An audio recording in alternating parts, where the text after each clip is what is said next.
নমস্কার বন্ধুরা, অনুভা রান্নাঘরে সবাইকে স্বাগত জানাচ্ছি। বন্ধুরা, আমার আজকের রেসিপি থুকপা।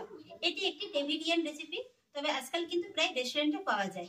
খুবই সহজ উপায় তৈরি করে দেখাবো। আসুন তাহলে দেখে নিন বন্ধুরা আমার আজকের এই রেসিপিটি। আশা করছি আপনাদের খুবই ভালো লাগবে।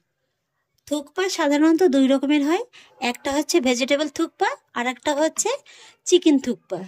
তো বন্ধুরা, আজকে আমি আপনাদের ভেজিটেবল থুকপা তৈরি করে দেখাবো।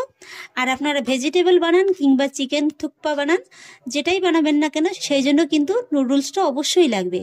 আর এই রেসিপিতে সাধারণত হোমমেড নুডলসটা ব্যবহার করা হয়। তো আজকে আমি আপনাদের বাজারের রেডিমেড নুডলসটা দিয়েই তৈরি করে দেখাবো। আর এখানে আমি সেই জন্য নিয়েছি 200 গ্রাম নুডলস। যেহেতু ভেজিটেবল থুকপা সেই জন্য তো অবশ্যই ভেজিটেবলটাও লাগবে। আর এখানে আমি কি কি ভেজিটেবল নিয়েছি আপনাদের একবার দেখিয়ে নিচ্ছি।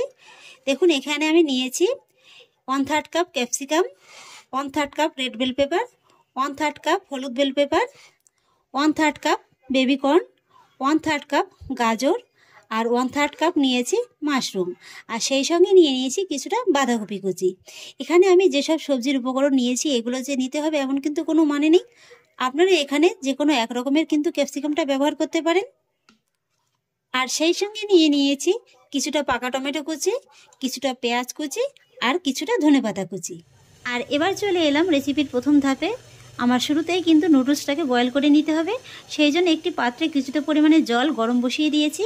আর জলটা দেখুন খুব ভালোভাবেই কিন্তু ফুটে উঠেছে।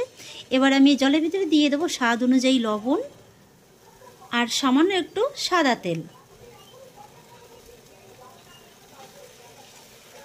এবার এই নুডলসটাকে জলের ভিতরে দিয়ে দিতে হবে। নুডলসটা জলে দেওয়ার সঙ্গে সঙ্গে কিন্তু নাড়াচাড়া করা যাবে না, 1 মিনিটের মতো এইভাবে রেখে দিতে হবে। আর 1 থেকে 1.5 মিনিটের মাথায় এইভাবে একটা কাঁটা চামচের সাহায্যে হালকা করে একটু নেড়ে চেড়ে ছাড়িয়ে নিলেই দেখবেন যে নুডলসটা খুব সহজেই কিন্তু একেবারে ছাড়িয়ে যাচ্ছে। নুডলসটাকে পুরোপুরি ছাড়িয়ে নেওয়ার পরে মিডিয়াম ফ্লেমে এই নুডলসটাকে মিনিমাম 3 থেকে 4 মিনিটের মতো কিন্তু বয়েল করে নিতে হবে। 3 থেকে 4 মিনিটের মাথায় নুডলসটাকে এইভাবে একটু চামচের ডগায় তুলে চেক করে দেখবেন। এইভাবে একটু আঙুলের সাহায্যে কেটে দেখবেন। যদি দেখেন যে খুব সহজেই একেবারে এইভাবে কেটে 2 টুকরো হয়ে যাচ্ছে, তাহলেই বুঝবেন যে নুডলসটা একেবারে পারফেক্টলি বয়েল হয়ে গেছে। আর এই সময় কিন্তু আর এটাকে এই গরম জলের ভিতরে রাখা যাবে না। সঙ্গে সঙ্গে কিন্তু একটা ছাঁকনির সাহায্যে নুডলসটাকে তুলে নিতে হবে। এই সময় যদি খুব বেশি সময় নিয়ে নুডলসটাকে গরম জলের ভিতরে রাখা হয় তাহলে কিন্তু এটা ওভারকুক হয়ে যাবে।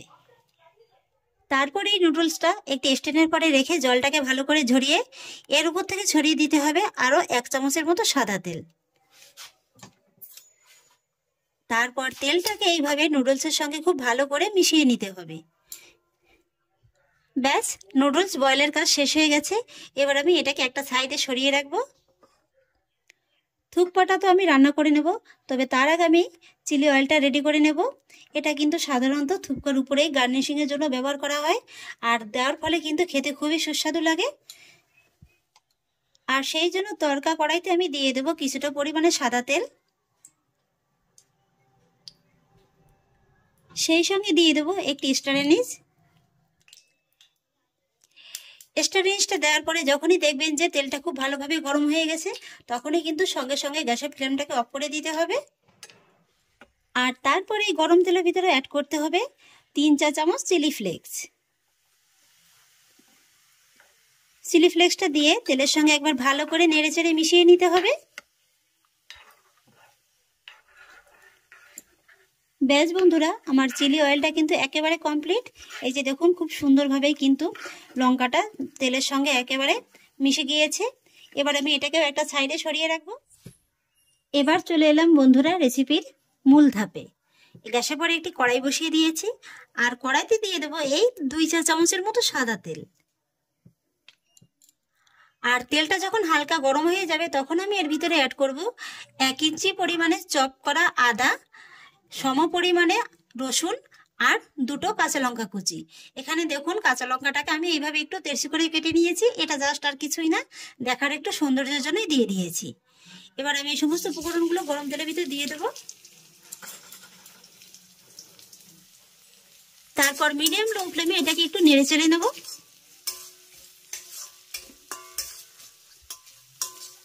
একটু নেড়ে চেড়ে নেওয়ার পরে এর ভিতরে অ্যাড করব পেঁয়াজ কুচিটা। এবার গ্যাসের ফ্লেমটাকে হাইতে রেখে এই পেঁয়াজটাকে আমি এই আদা রসুনের সঙ্গে জাস্ট 1 মিনিটের মতো একটু ভেজে নেব। 1 মিনিট বাদে যখনই দেখবেন যে পেঁয়াজের কালারটা এরকম হালকা একটু চেঞ্জ হয়ে গেছে আর হালকা ভাবে একটু নরম হয়ে গেছে, তখনই এর ভিতরে অ্যাড করবেন সামান্য একটু ধনেপাতার ডাঁটা। সেই সঙ্গে দিয়ে দিতে হবে পাকা টমেটো কুচিটা। গ্যাসের ফ্লেমটাকে কিন্তু অবশ্যই এই সময়তেও হাইতে রেখেই এই টমেটোটাকে এই পেঁয়াজের সঙ্গে মিশিয়ে নিতে হবে।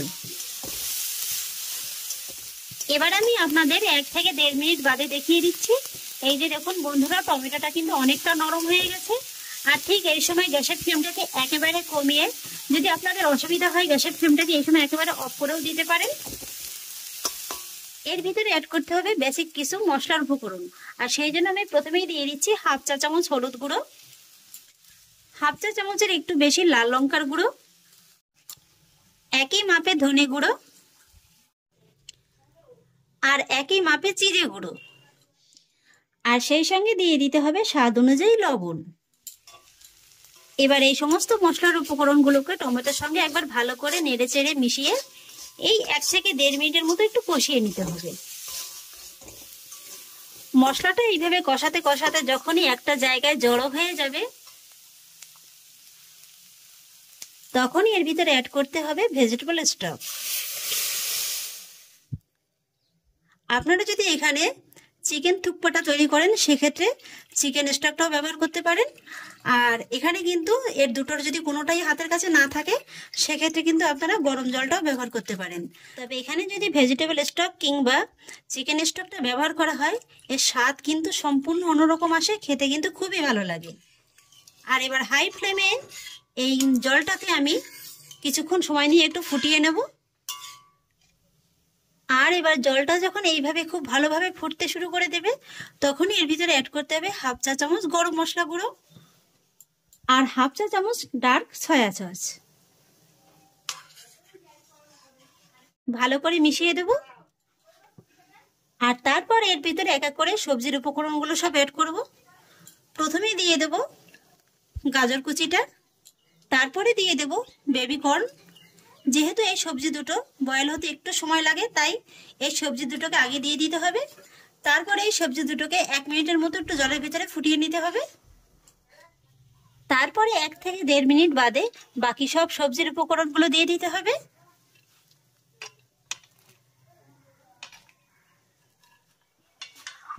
ভালো করে একবার নেড়ে চেড়ে মিশিয়ে দিতে হবে। আর বন্ধুরা, এই সবজিগুলো দেওয়ার পরে কিন্তু খুব বেশি সময় নিয়ে কুক করা যাবে না। এই মোটামুটি 4 থেকে 5 মিনিটের মতো সময় নিয়ে কুক করলেই কিন্তু হয়ে যাবে। খেয়াল রাখবেন এই সবজিগুলো যেন ওভার কুক না হয়ে যায়, মোটামুটি যেন এগুলো খুব বেশি সেদ্ধ না হয়ে যায়। এর ভিতরে হালকা একটা ক্রাঞ্চি ভাব থাকবে, ঠিক সেরকম করেই কিন্তু বয়েল করে নিতে হবে। আর আপনারা তো দেখতেই পেলেন কত সহজেই কিন্তু এই রেসিপিটা তৈরি করা যায়। শীতের সন্ধ্যায় যদি গরম গরম এরকম 1 বাটি ভেজিটেবল থুপকা পাওয়া যায় তাহলে কিন্তু শীতের সন্ধ্যাটা একেবারে জমে যাবে। ফিরে এলাম 4 থেকে 5 মিনিট বাদে। এই যে দেখুন বন্ধুরা, আমার থুকপা রেসিপিটা কিন্তু প্রায় কমপ্লিট। এই যে দেখুন সবজিগুলো খুব সুন্দরভাবে কিন্তু সুসেদ্ধ হয়ে গেছে, অথচ এর ভিতরে কিন্তু সুন্দর একটা ক্রাঞ্চি ভাব আছে। এই যে দেখুন সেদ্ধ হয়ে গেছে অথচ কিন্তু গলে ঘেটে যায়নি। ঠিক এরকম করেই কিন্তু সবজিগুলোকে বয়েল করে নিতে হবে। আর এবার আমি এই থুকপাটার ফাইনালি ফিনিশিং টাচটা দিয়ে দেবো। সেই জন্য এর ভিতরে অ্যাড করব 1/2 চা চামচ গোলমরিচের গুঁড়ো আর সামান্য একটু ধনেপাতা কুচি। ব্যাস, এই উপকরণ দুটোকেও ভালো করে মিশিয়ে নেব। তারপরে কমপ্লিট বন্ধুরা আমার ভেজিটেবল থুপকা। এবার আমি গ্যাসের ফ্লেমটাকে অফ করে দেব আর তারপরে গরম গরম সার্ভিং বলে সার্ভ করে নেব।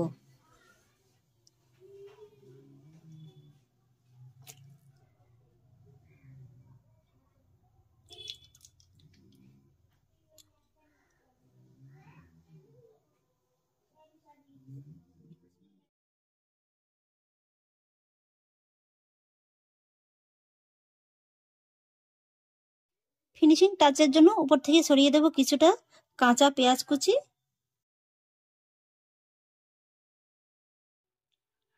আর ছড়িয়ে দেবো কিছুটা পেঁয়াজ কলি কুচি। এবার উপর থেকে দিয়ে দেবো আমি যে চিলি অয়েলটা তৈরি করে রেখেছিলাম, সেই চিলি অয়েল থেকে সামান্য একটু। শীতের সন্ধ্যা, সেই সঙ্গে গরম গরম এক বাটি ভেজিটেবল থুপ্পা। জাস্ট শীতের সন্ধ্যাটা কিন্তু একেবারে জমে যাবে। তাহলে আশা করছি বন্ধুরা খুবই সহজ উপায়ে আমার আজকের এই ভেজিটেবল থুপ্পার রেসিপিটি আপনাদেরও খুব ভালো লেগেছে। যদি একটু হলেও ভালো লেগে থাকে তাহলে আমাকে অবশ্যই একটা লাইক এবং কমেন্ট করবেন, সেই সঙ্গে বন্ধুদের সঙ্গে শেয়ার করবেন। আর প্লিজ বন্ধুরা, যদি আমার পরিবারের নতুন সদস্য হয়ে থাকেন তাহলে একটা সাবস্ক্রাইব করে পাশে থাকা বেল আইকনটি প্রেস করে দেবেন।